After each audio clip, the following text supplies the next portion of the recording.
Hello people! For today's vlog ay gagawa ulit tayo ng bagong backdrop setup. Nandito tayo sa Hingyon at kasama ko pa rin ang aking mister at ang aming kapatid. Siya muna ang magbabantay sa anak namin habang kami nga ay busy sa pag-aayos ng backdrop. Kung nakikita ninyo ang batang palakad-lakad lang dyan sa video, siya yan. Malapit na din mag-2 taon kaya kita nyo naman sa video kung gaano kakulit at hanggang ngayon hindi pa rin pwedeng maiwan yan sa bahay. Pero syempre kahit ganun ay kailangan grind lang ng grind para kahit paano ay mabuhay naman tayo sa mundong ibabaw. Char! 2:00 na ng hapon nang makapag-umpisa kami dahil katatapos lang ng isa pang gig natin sa Lagawe.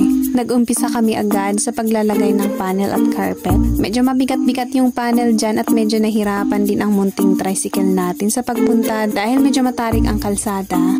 At pasalamat din tayo at kahit may low pressure pa sa oras na to ay hindi ganun kasama ang panahon. Tinakpan na namin ang panel ng tela. Ang color motif natin ngayon ay nude brown, gold and white kaya nude ang ilalagay nating tela.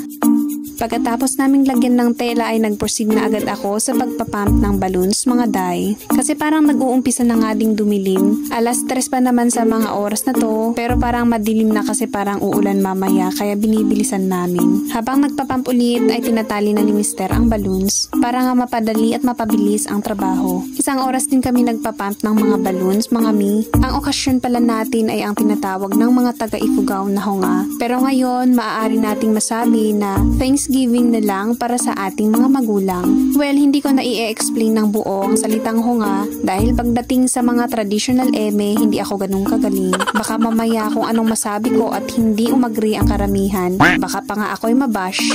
Alam niyo naman sa social media, maraming matatalino. Pero basta ang importante, ang okasyon na ito nagbibigay kasiyahan sa ating mga magulang. Hindi naman kasi kailangang antayin na magkasakit at maging sobrang tanda na nila bago natin sila pasayahin, diba? Sabi nga nila, mas okay na ding agahan ang ganitong okasyon hanggat kaya pa nilang ngumuya ng karneng baboy o karneng baka. Para naman matikman nila kung anong ihahanda natin para sa kanila. Well, kaya naman masasabi ko na napaka-thoughtful ng pamilyang ito dahil nakikita mo ang pagmamahal nila sa kanilang mga magulang. Cheer po para sa inyo. At balik tayo sa ating ginagawa. Kaya na nga, nag-umpisa na kami sa paglalagay ng balloon sa backdrop. Sa oras na ito, nag-uumpisa ng umulan. Kailangan nating iurong ng konti yung carpet. Medyo umaambon din sa kinalalagyan namin kaya kailangan takpan muna yung outlet. Baka mabasa at makuryente tayo.